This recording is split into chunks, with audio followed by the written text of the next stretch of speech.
Assalamu alaikum everyone. I hope you all are doing well and your studies will also be going good.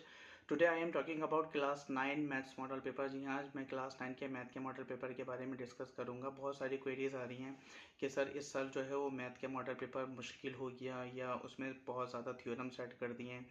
तो आज discuss करेंगे कि इस साल math का जो पेपर आया है वो मुश्किल हुआ है, आसान हुआ है, उसमें कितने थ्योरम करने हैं, कितने नहीं करने हैं। तो इन सारी चीज़ों को देखेंगे। ये वीडियोस स्पेशली उन लोगों के लिए है जिनकी मैथ वीक है या जो ये चाहते हैं कि कुछ इंपॉर्टेंट चीज़ें हमें पता लग जाएं और उसके ज़रिए जो है हम मैथ में अच्छे मार्क्स या फुल मार्क्स गेन कर लें। तो इस वीडियो को अच्छे से देखिएगा और जो चीज़ें मैं बता रहा हूँ उनको कहीं नोट डाउन भी कर लिएगा ताकि आपके लिए जो है ये हेल्पफुल रहे। तो सबसे पहले मैथ के अगर हम उसकी बात करें पेपर डिस्ट्रीब्यूशन की, तो सेक्शन ए जो है वो एमसीक्यूज़ बेस्ड है और वो एमसीक्यूज़ मैं आप लोग को प्रोवाइड कर चुका हूँ। तो बस सजेशन ये है कि उन एमसीक्यूज़ को अच्छे तरीके से सॉल्व कीजिए, उसको अंडरस्टैंड कीजिए और उनको अच्छे तरीके से लर्न कीजिए। इंशाल्लाह अगर आपने उनको अच्छे तरीके से सॉल्व कर लिया तो मैथ के जो एमसीक्यूज़ होंगे वो आपके लिए बहुत ज़्यादा इजीली रहेंगे। वो 15 मार्क्स के हैं और वो आप उनकी तैयारी आपने वहाँ से करनी है। सेक्शन बी की अगर बात करी जाए तो सेक्शन बी में आपके पास 30 मार्क्स का वो सेक्शन है, उसमें 10 क्वेश्चंस दिए जाएंगे और 10 में से आपने 6 अटेम्प्ट करने हैं। सेक्शन सी की बात करी जाए तो सेक्शन सी भी 30 मार्क्स का है और उसमें 5 क्वेश्चंस दिए जाएंगे और आपने 3 अटेम्प्ट करने हैं। अच्छा, अब सेक्शन बी की बात कर रहे हैं। सेक्शन बी में अब मोस्ट इम्पॉर्टेंट क्वेश्चंस कौन से हैं जो आपने अटेम्प्ट करने हैं, जहां से मोस्ट प्रोबेबली चांस है कि यहाँ से क्वेश्चन आ सकता है।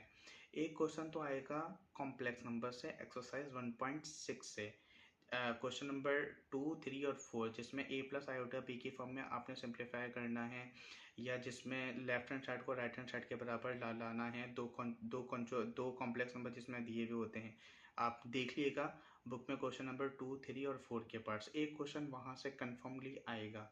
एक क्वेश्चन आपका ये बन गया। एक क्वेश्चन आएगा 2.6 में से लोगारिथम से, एक कंफर्म तौर पर वहाँ से लाना है। ये मैं अभी वो क्वेश्चन बता रहा हूँ जहाँ पर 100% कन्फर्म्ड है कि यहाँ से क्वेश्चन बन रहे हैं। एक आ जाएगा यहाँ से 2.6 में से, एक आएगा 3.2 में से। 3.2 वो जो फार्मूला वाले क्वेश्चन है जिसमें कभी ए प्लस बी के होल स्क्वायर का फार्मूला लग जाता है या ए प्लस बी का होल क्यूब या ए प्लस बी प्लस सी का होल स्क्वायर, एक क्वेश्चन वहाँ से बन जाएगा। और चांसेस है कि अगर ये नहीं आता तो 3.3 में जो क्वेश्चन नंबर 1 का पार्ट नंबर 7 और 8 है, सिर्फ दो क्वेश्चन, या तो वो आ जाएगा। वो नहीं आया तो 3.4 में क्वेश्चन नंबर जो 2 के पार्ट्स हैं, याद रखिएगा मैं ये इस साल की जो न्यू बुक है उसके मुताबिक बात कर रहा हूँ, ठीक है। तो वह जो कॉन्जुगेट वाले क्वेश्चन है 3.4 में, या तो वो आ जाएंगे। ये मैं चांसेस पे बता रहा हूँ, वरना ये तो कंफर्म है कि आना 3.2 से ही है। तो एक क्वेश्चन हो गया 1.6 में से, एक हो गया 2.6 में से, एक हो गया 3.2 में से, तीन क्वेश्चन हो गए। एक आएगा 4.8 में से लाजमी तौर पर सिंथेटिक डिवीजन मेथड। सारे क्वेश्चंस बहुत आसान है, एक दो क्वेश्चंस की भी आप प्रिपरेशन करेंगे ना तो सबका मेथड सेम ही है। तो हमें स्पेशली तौर पर मेथड को अंडरस्टैंड करना आना चाहिए। एक बनेगा आपका 4.8 में से, एक बनेगा आपका 5.3 में से square root by division method, जिसमें कभी एम की वैल्यू निकालनी है, पी और क्यू की वैल्यू निकालनी है, क्या चीज़ ऐड करवाएं क्या चीज़ सब्ट्रैक्ट करवाएं। 5.3 के जो एंड के क्वेश्चन हैं उसके जो एग्जाम्पल हैं दो, उनकी प्रिपरेशन कर लेगा, एक वहाँ से बनेगा। एक बनेगा चैप्टर 6 में से 6.1 में जो क्वेश्चन नंबर 5 के जो पार्ट्स हैं जिसमें वेरीफाई करना होता है, जिसमें एक्स या वाई की वैल्यू निकाल के आप उसको क्वेश्चन में पुट करवा के उसको वेरीफाई कर रहे होते हैं, या तो एक वो आएगा। अगर वो नहीं आता तो 6.2 में से मॉड्यूलस वाला क्वेश्चन आएगा, ठीक है, जिसमें मॉड्यूलस हटा के प्लस माइनस की साइन लगा के वहाँ से भी हम एक्स वाई की वैल्यू निकालते हैं, सोल्यूशन सेट बनाते हैं। ये दोनों नहीं आएंगे, इन दोनों में से कोई एक आएगा। और एक आएगा थ्योरी ऑफ क्वाड्रेटिक इक्वेशन में से 8.2 में से कन्फर्मली। अब इनको काउंट करते हैं, कितने हो गए। 1.6 एक्स से आ रहा है, 2.6 से आ रहा है, 3.2 से आ रहा है और 4.8 से आ रहा है और 5.3 से आ रहा है, ये 5 हो गए। एक 6.1 या 6.2 से आएगा और एक 8.2 से आएगा।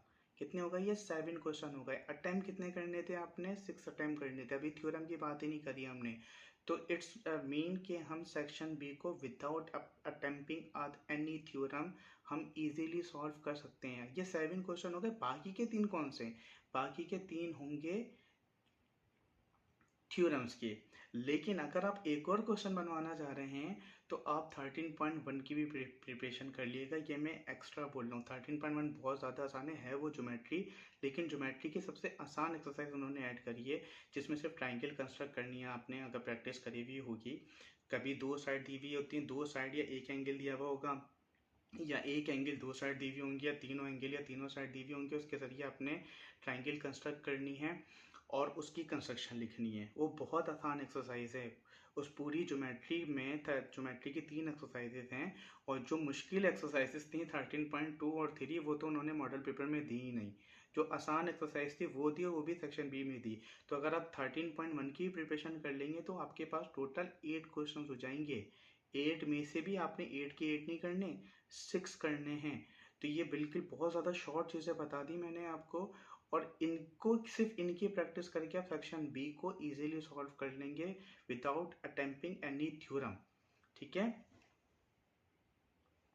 तो अब आगे क्या देखना है हमें, ये वाला सेक्शन तो हमारा कंप्लीट हो गया। अब हम आते हैं सेक्शन सी की तरफ। सेक्शन बी तो हमारा इजीली विदाउट अटेम्प्टिंग अ थ्योरम हो जाएगा। सेक्शन सी की अगर बात करें तो सेक्शन सी में 5 क्वेश्चन है, 5 में से आपने अटेम्प्ट करने हैं 3 क्वेश्चन। पहला क्वेश्चन आएगा फैक्टराइजेशन का।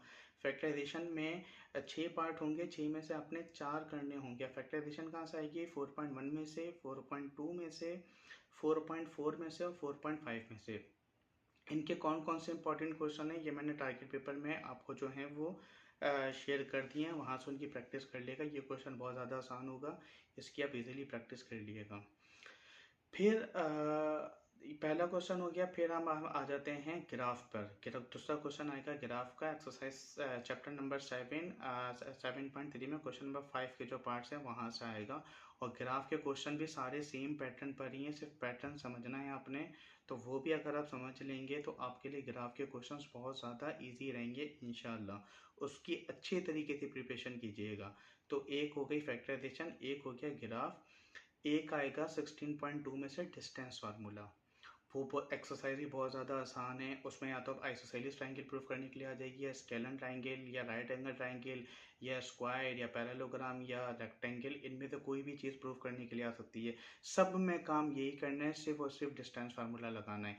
बस हमें ये पता होना चाहिए कि भाई स्केलन ट्राइंगल आ गई तो हमने कैसे प्रूफ करना है, आइसोसेलेस आ गई तो कैसे प्रूफ करना है, राइट एंगल ट्राइंगल आ गई तो कैसे प्रूफ करना है, एंड सो ऑन। तो उसकी भी प्रिपरेशन अच्छे तरीके से कर लेंगे तो आपका क्वेश्चन वहाँ से हो गया। तो भाई 3 क्वेश्चन अटेम्प्ट करने हैं। तीन तो हमने पहले अभी थी डिस्कस कर लिए, factorization, graph, distance formula 16.2। 3 question attempt करने थे और ये तीनों इजीली बन गए। लेकिन एक क्वेश्चन की और तैयारी कर लिएगा, वो एक्स्ट्रा क्वेश्चन अपने साथ रखा करें, ताकि अल्लाह ना करे किसी क्वेश्चन में अटक जाएं तो एक क्वेश्चन आपको और आता हो। अब वो चौथा क्वेश्चन कौन सा होगा, वो चौथा क्वेश्चन होगा थ्योरम का। अब वो कौन सा थ्योरम अटेम्प्ट करना है आपने, किस थ्योरम की तैयारी कर जाएं, वो थ्योरम, उस थ्योरम की आप तैयारी करिएगा चैप्टर नंबर 9 में से, थ्योरम नंबर 9.1.3 एंड 9.1.4। वो इस साल के लिए मोस्ट इंपॉर्टेंट थ्योरम है। जो पहला थ्योरम है वो पिछले साल आ चुका है और मोस्ट प्रोबेबली कि इस साल वो नहीं आएगा। और उसका जो दूसरा थ्योरम है वो शॉर्ट थ्योरम है, सेक्शन बी में आता है। तो वो और सेक्शन बी के थ्योरम मेरे ख्याल आप जब पेपर देखेंगे ना तो आप अटेम्प्ट करेंगे ही नहीं, अगर आपके क्वेश्चंस की अच्छी से तैयारी होगी तो सिर्फ तीसरा और चौथा क्वेश्चन थ्योरम की प्रिपरेशन कर लिएगा। ये मैं इसलिए करने का बोल रहा हूँ ताकि अगर कहीं आप अटकें तो आप इन क्वेश्चंस को अटेम्प्ट कर सकें, या जो बंदा जिसको जो है वो ग्राफ के क्वेश्चंस मुश्किल लगते हैं वो ग्राफ के क्वेश्चन को छोड़ के ये थ्योरम भी अटेम्प्ट कर सकता है। It's up to you. अगर आपको ग्राफ आसान लगता है तो आप ग्राफ करिएगा, अगर आपको थ्योरम आसान लगता है तो आप थ्योरम करिएगा। लेकिन मैं बस रेकमेंड ये करूँगा कि थ्योरम आप तब अटेम्प्ट करें जब आपको एक्यूरेट याद हो, क्योंकि मैं हमेशा से आप लोगों को एडवाइस करता हूँ कि मैथ का पेपर अटेम्प्ट इस तरीके से किया करें कि फुल मार्क्स लाने की कोशिश किया करें, पासिंग मार्क्स पे मत जाया करें। ठीक है, तो जो चीज़ परफेक्ट आती हो उसको अटेम्प्ट करें। तो 4 क्वेश्चन सेक्शन सी से बनाने आपने, एक बनेगा फैक्टराइजेशन, एक बनेगा ग्राफ, एक बनेगा 16.2 डिस्टेंस फार्मूला, और एक बनेगा थ्योरम का। इन 4 में से आपने कोई से भी 3 करने हैं। और थ्योरम, ये जो इन 2 थ्योरम मैं आपको बता रहा हूँ इसकी वीडियोस जो हैं, वीडियो लेक्चर जो हैं वो इस चैनल पे मौजूद भी हैं, वहाँ से भी प्रैक्टिस ले सकते हैं इसकी। और इसके अलावा इस सेक्शन में जो क्वेश्चन होंगे वो थ्योरम के ही होंगे, लेकिन वो अदर चैप्टर के हैं। उसकी प्रिपरेशन चाहें तो आप कर लें, चाहें तो ना करें। वो चैप्टर नंबर 15 से होगा, लेकिन वो बहुत ज़्यादा हो जाएगा। जब हमारे पास क्वेश्चन बन रहे हैं, 3 क्वेश्चन बन रहे हैं और हम ऑलरेडी चौथा क्वेश्चन चैप्टर 9 से बना रहे हैं, तो हमें 5वें क्वेश्चन की प्रिपरेशन करने की ज़रूरत ही नहीं है। क्योंकि जब हमारे इजीली क्वेश्चन यहाँ से बन रहे हैं, तो फिर हम एक्स्ट्रा चीज़ें याद करने से बेहतर हैं हम जो है उन चीज़ों पे फोकस करें जो पेपर में लाजमी तौर पर आ रही हैं। तो ये है आपके पेपर का टोटल सिनेरियो। चंद सेलेक्टेड चीज़ों की प्रिपरेशन करके आप पेपर इजीली अच्छे तरीके से सॉल्व कर सकते हैं और पूरे मार्क्स ला सकते हैं। अगर ये वीडियो आपके लिए हेल्पफुल है तो अपने दोस्तों से भी शेयर करें। मेरी दुआ है कि आप लोग अपने इम्तिहानात में कामयाब हों। Good luck for your exams. अपना ख्याल रखें, दुआओं में याद रखिएगा। Take care. अल्लाह हाफ़िज़।